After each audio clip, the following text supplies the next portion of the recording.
Muito bem, este é o Conexão Futura aqui na tela do seu canal Futura na TV e também estamos na internet. Basta você acessar aí o nosso site futura.org.br/Conexão Futura e você encontra os nossos episódios mais recentes para assistir quantas vezes quiser.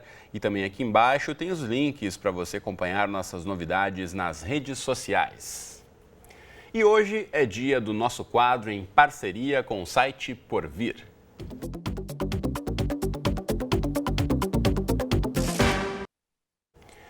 Estimular que os estudantes se coloquem no lugar dos colegas e conheçam diferentes realidades é cada vez mais importante. No ambiente escolar, além de cumprir as disciplinas previstas em currículo, as habilidades socioemocionais fazem parte, sim, do desenvolvimento e ajudam no preparo dos jovens para a vida em comunidade e também, por que não, para o mercado de trabalho, já quando adultos. No programa de hoje, então, vamos discutir aqui como a empatia está relacionada com a nossa capacidade de nos comunicarmos de forma eficaz e compreendermos também as motivações das decisões dos outros.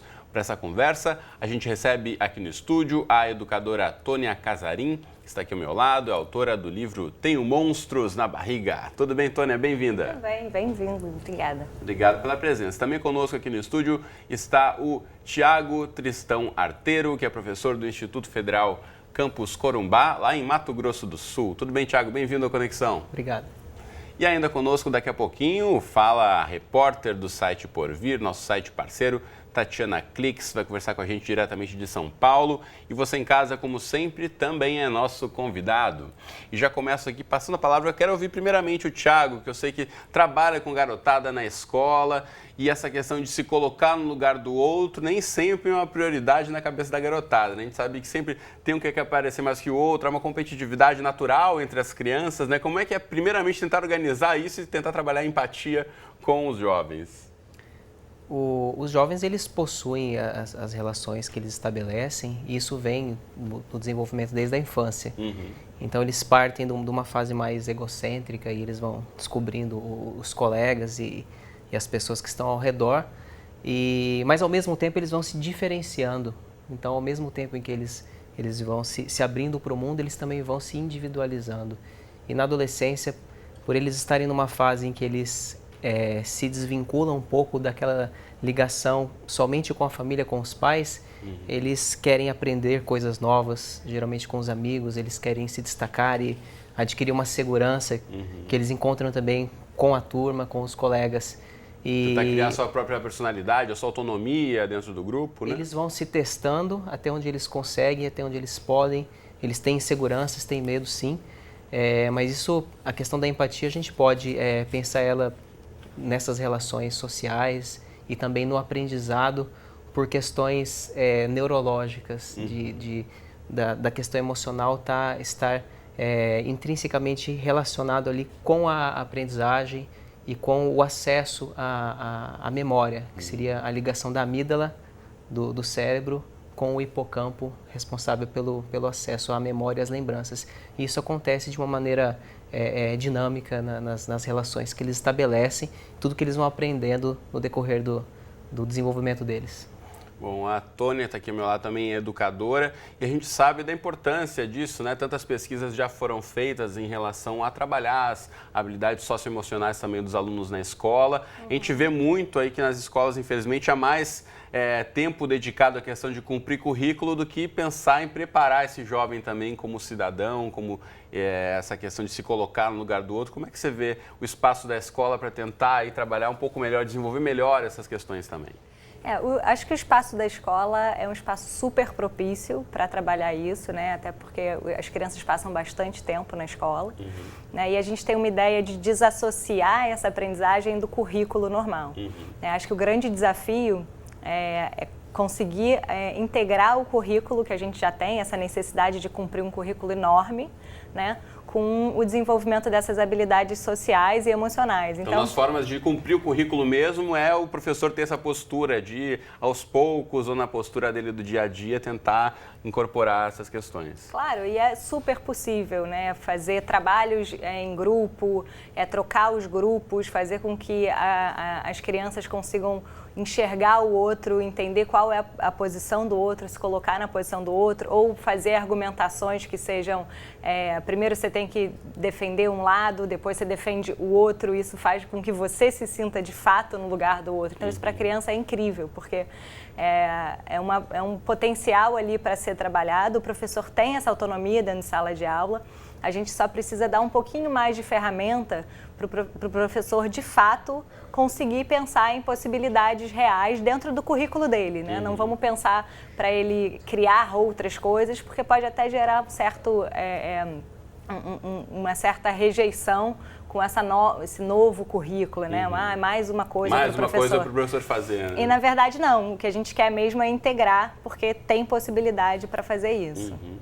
Bom, deixa eu aproveitar aqui e já mostrar para você de casa o site Porvir, já mencionei aqui, nosso parceiro no programa de hoje, nosso quadro Tendências da Educação. Tem uma série de reportagens aqui que você pode acessar em relação a essa questão. E a questão da empatia está aqui, que é um dos destaques, né? Caminho para promover debate político na escola. E é sobre esse ponto que eu vou chamar agora, então, para a nossa conversa, a Tatiana Klix, que é a repórter do site Porvir. Eu vou aproveitar aqui, você sabe que eu comando as carrapetas por aqui também, deixa eu aproveitar e colocar lá na tela, que eu estou com a Tatiana no Skype agora, em tela cheia. Tatiana, bem-vindo à Conexão mais uma vez, tudo bem com você? Tudo bem, Cris, tudo ótimo. É um prazer participar sempre do programa. Igualmente. Bom, eu ouvi aqui a Tônia falando sobre a questão de trabalhar algumas habilidades, colocar as crianças a defenderem um lado, depois o outro, e impossível a gente não fazer alguma relação sobre os tempos atuais, né, de tanto debate político no nosso país, e que a gente vê que muitas vezes os adultos também não sabem se colocar no lugar dos outros, não sabem mesmo defender o seu ponto de vista ou ouvir o ponto de vista contrário ao seu. De que forma você acredita, então, que a escola já tem desenvolvido alguns projetos, mas pode contribuir ainda mais nesse sentido, né, para a nossa compreensão sobre o que é política, o que é democracia, o que é de fato trocar ideias? Então, isso é uma urgência, né?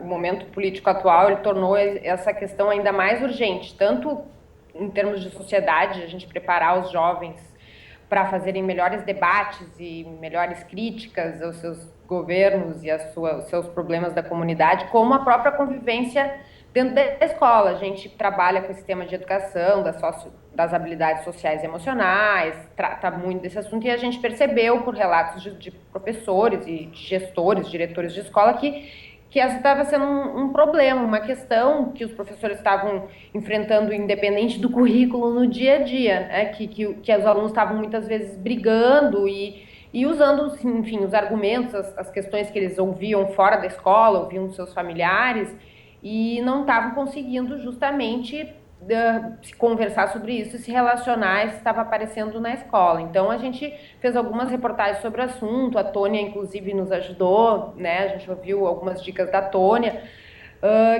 que passa por tanto desenvolver empatia como um pensamento crítico, né? Então de você ler sobre o assunto, ler diversas fontes, né? Você tentar entender o que é uma opinião, seja do pai, seja do colega, seja do professor, e tentar entender o que é fato.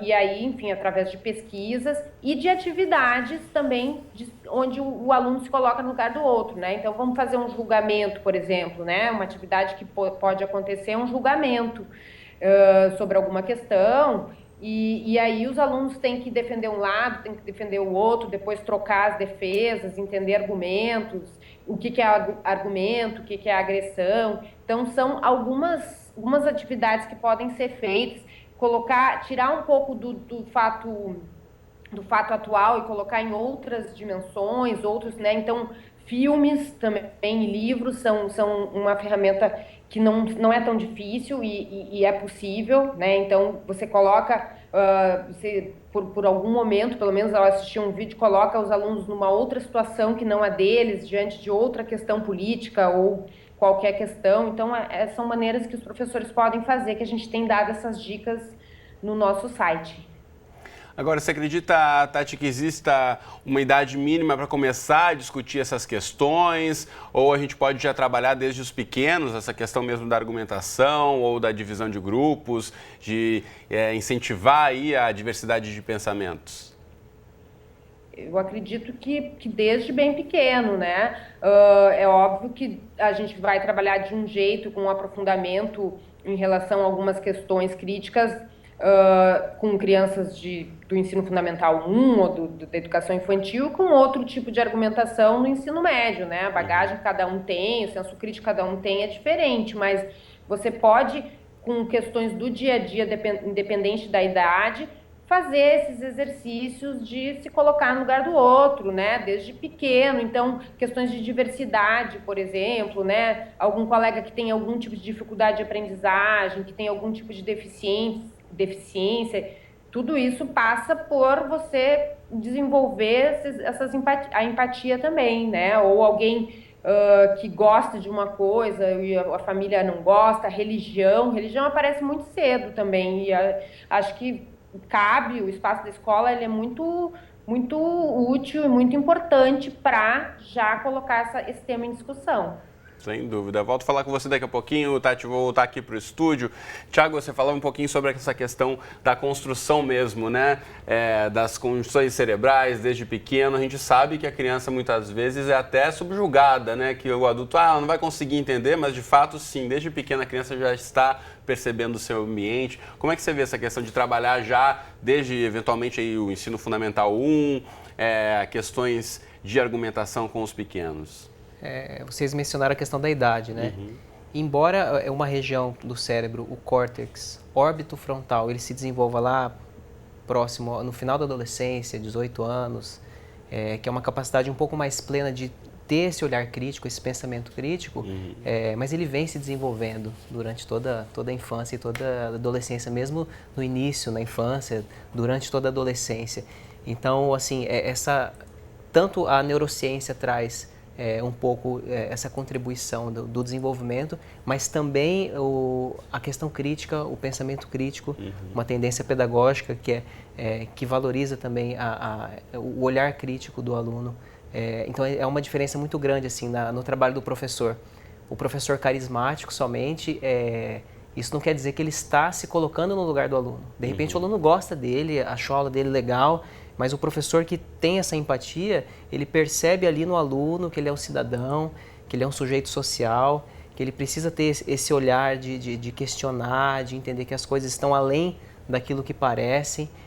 A própria questão da inclusão que foi citada, o professor trabalhando o conteúdo de uma forma homogênea, ele não está utilizando a empatia porque ele não se coloca no lugar do aluno, sendo que cada aluno está num nível diferente de desenvolvimento. Como isso pode ser feito, quais ferramentas, acho que não existe um padrão, mas do jeito que se encontra hoje, o modelo que se encontra hoje, né, de padronização, ele não funciona mais. Eu acho que ele já está ultrapassado. Esse ponto é fundamental de também destacar, Tônia, quando a gente fala com educadores principalmente, né? Já que é a questão de empatia, não é só entre os alunos, é o próprio professor, muitas vezes, se colocar no lugar do aluno ou mostrar para ele que está aberto a compreender também as situações que ele passa, né?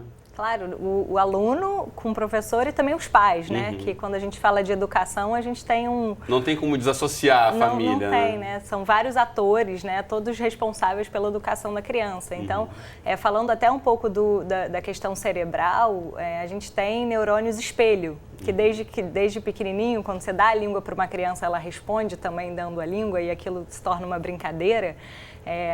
Um circuito neural que a gente tem e que vai sendo desenvolvido.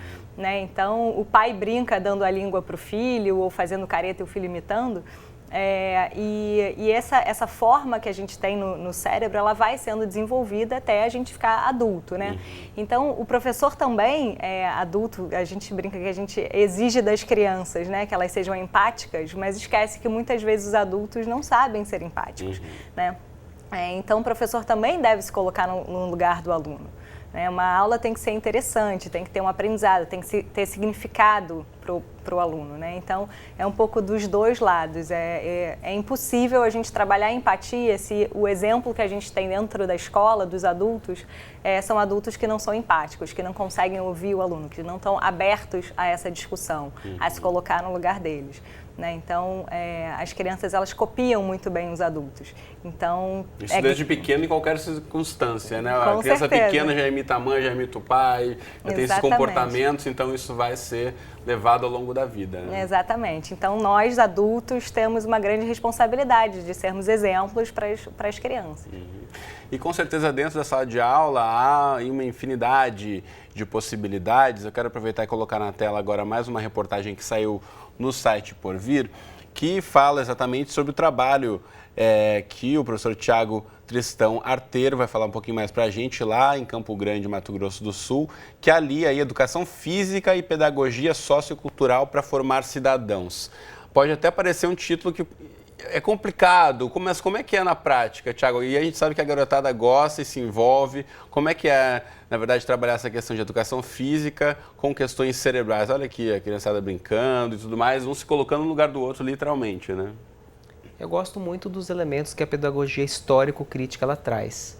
Então, não é porque a gente vai trabalhar as questões corporais que esse corpo, esse sujeito, ele está alheio do mundo social. Então, quando a gente trabalha isso, a gente coloca uma reflexão ali na prática deles. Nem sempre aquelas atividades totalmente diretivas, o professor, você vai fazer isso, depois isso, elas vão, de fato, proporcionar que o aluno tenha escolhas e que ele faça essa interação.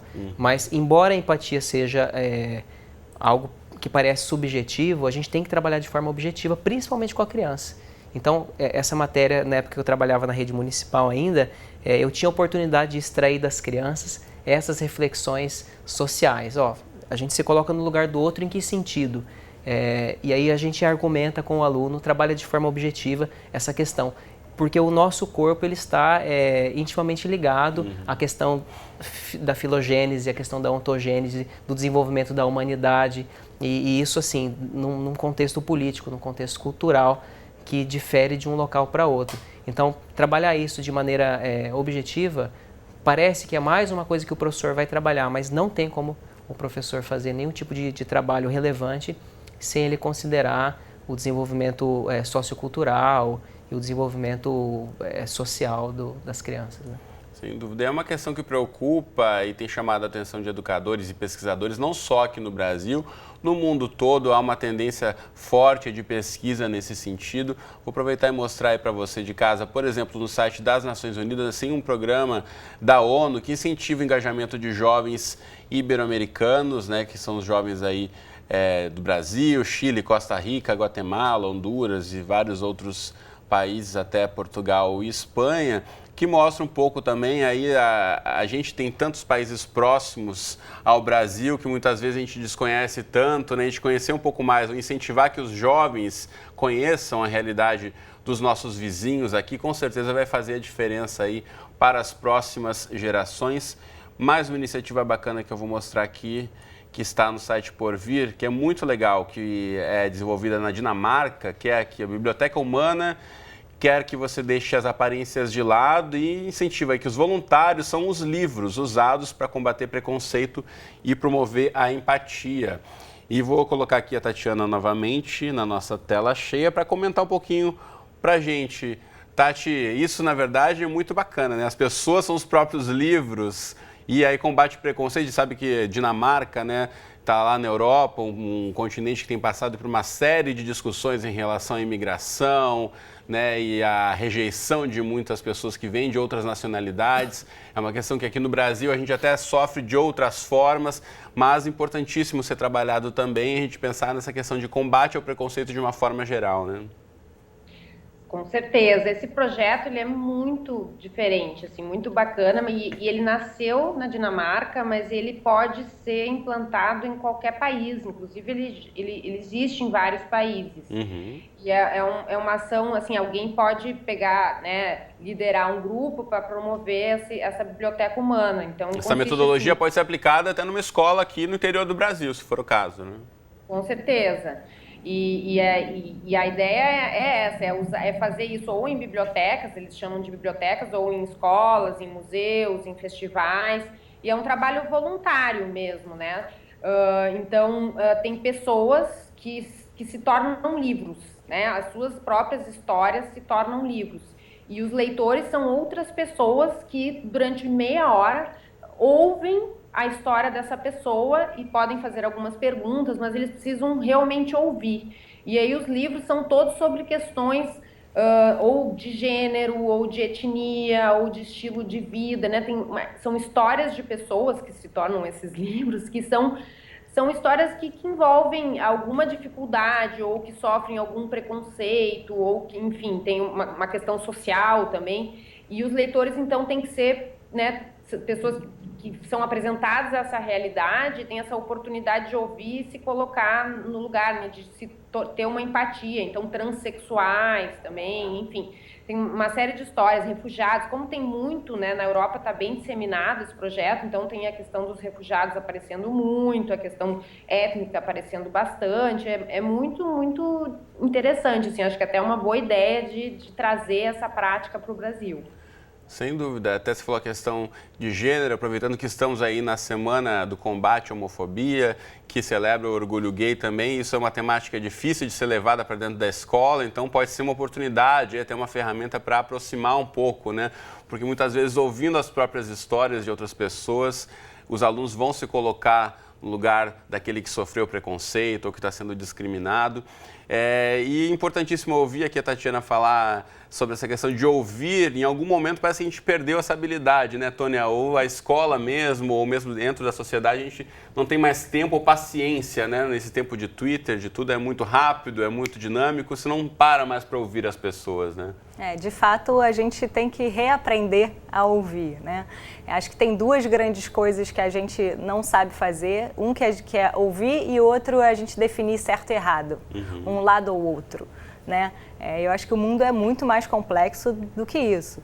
É uma paleta de cores muito mais ampla do que o preto ou branco, né? Com certeza. E aí eu acho que a gente tem várias dinâmicas que dá para fazer em sala de aula, em que você só pode falar quando você tem algum bastão da fala, por exemplo, as escolas fazem isso. Então, você obriga a criança a ficar em silêncio ou a complementar alguma coisa que o outro falou. Só que para você complementar o que o outro falou, você tem que ouvir, de fato, o que o outro falou. E claro, né, nós adultos somos, de novo, o exemplo disso. Então, temos que dar esse exemplo e, de fato, saber ouvir e sem ter aquela agonia de ter uma resposta, de ter uma opinião, mas de simplesmente absorver. Porque é uma cobrança que a gente mesmo sente hoje em dia, né, como adultos, né, essa questão da competitividade, você sempre tem que saber tudo, você sempre tem que ter a última palavra numa discussão. Por quê, né? Por que tem que ser assim? Por que também não ouvir um pouco o outro e poder, depois que o outro concluir o seu pensamento, você colocar o seu e esperar também o mesmo respeito? Acho que é isso que a Tônia está dizendo, né? O exemplo dos adultos com certeza vai disseminar e vai contagiar também os jovens e estudantes, principalmente. Como é que você vê isso, Thiago? Eu vejo que a escola, não existe escola neutra. Embora a escola ela exista para desenvolver o conhecimento científico, então muitas tendências pedagógicas valorizam isso. A escola não é só uma questão de ser tradicional, é de desenvolver o conhecimento científico, mas não existe escola neutra. Então, o exemplo que a Tônia deu e outras atividades que a gente pense de reflexão, de desenvolvimento da empatia, a gente pensar numa culminância social para determinada... Porque toda iniciativa que nós percebemos assim, que é bacana dentro da escola, ela é sempre interdisciplinar, nunca é assim, exclusivamente dentro de uma disciplina e ela não se abre nunca para outras coisas. É sempre o conhecimento, ele não é fragmentado. Na verdade, muitas vezes a escola trabalha ele de maneira fragmentada, esperando que lá na frente o aluno ele consiga juntar todos eles, e não junta. Só consegue fazer essa junção se a escola tem esses projetos, se proporciona esses momentos. Então, se cada professor trabalhasse o seu conteúdo pensando numa culminância, num fim social, eu acho que isso entra na empatia, né? Que a gente promover também, então, a empatia mesmo entre os professores, né? Que um consiga se colocar no lugar do outro e ajudar o outro também no seu trabalho, com certeza o resultado aí e o que se espera aí de resultados em relação à educação dos alunos também vai ter benefícios que não tem nem como medir, né? Baixar a guarda, né? As pessoas se defendem, né? Baixar a guarda um pouquinho, se colocar no lugar do outro, porque a gente passa às vezes tanto tempo se defendendo, observando o outro de uma maneira negativa, que a gente esquece de fazer parceria, e quando a gente vai para a prática, muitas das vezes o limite ele está ali no próprio ser humano, né? Nas nossas dificuldades emocionais, embora tenha questões mais complexas que a escola tem que desenvolver, mas essa questão da empatia é algo fundamental. Sem dúvida. A gente podia seguir o resto da tarde aqui, batendo um papo sobre isso, que está tão bacana, mas o nosso reloginho me conta que preciso me despedir já. Então, primeiramente, Tatiana Klick, sempre um prazer tê-la aqui conosco no Conexão Futura. Muito obrigado e até o mês que vem. Obrigada, até o mês que vem. Valeu. Bom, então obrigado aos dois também aqui no estúdio, Tony e Thiago, um prazer conversar com vocês e eu com certeza vou sair daqui repensando muitas questões, espero que a gente tenha provocado reflexões em você em casa também aí, para repensar sobre o seu dia a dia, como falamos aqui, o exemplo para as crianças é fundamental, não adianta também só ter um discurso, né, da boca para fora, se os próprios pais e professores também não reavaliam suas posturas. Antes de encerrarmos, só deixa eu colocar novamente o site do Porvir, que tem muito conteúdo sobre esse tema que a gente discutiu. Agora o computador vai ajudar, vamos lá, porvir.org, está aqui uma série de reportagens, a gente mencionou algumas delas aqui, você pode encontrar todas aí, ler com calma, no seu computador, no seu celular, no seu tablet, aí falando sobre empatia na educação e para a vida, tá certo? Obrigado novamente, Tony e Thiago, até a próxima. Obrigado. Valeu, você de casa, obrigado pela companhia, conexão aqui na tela do Futura, nos horários que estão aqui embaixo ou qualquer hora no nosso site, também tá tudo aqui. Um abraço e até mais.